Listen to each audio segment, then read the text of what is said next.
Balita ko, may isang sponsors na nabuwag, isang grupo na sponsors na nabuwag, and may mga iba doon na binabash ka. Ano yung masasabi mo doon?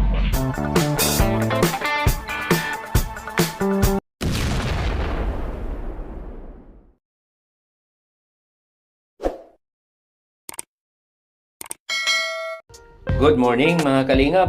Welcome back sa ating channel.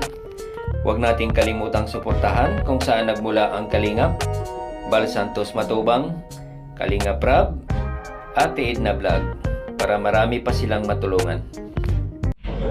Ano ba nangyari? Pwede mong isabihin kasi Opo. para alam din, kasi may mga nagpapakalat ng mga balita about sa'yo, mga negative.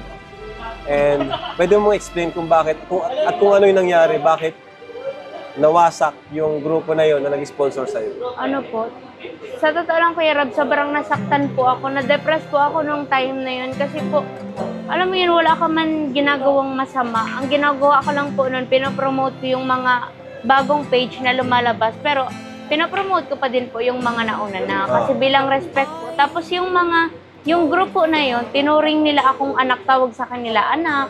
Tapos ang tawag ko po sa kanila mami. Tapos lagi ko silang pa-video call. Tapos bigla na lang yung pinromote ko lang po yung isang page. Parang sumama na po yung loob nila. Tapos umabot na sa point na pinapapili na po nila ako. Kung hindi ko daw yun i-delete yung pag-share post ko. Bakit naman gano'n? Ano daw, mawawala na daw po ako ng supporters, ganun.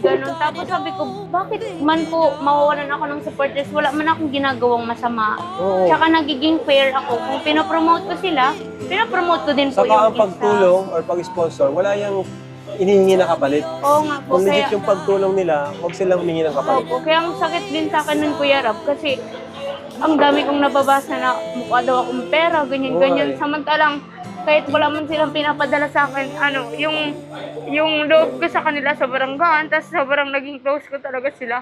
Kaya parang ang sakit.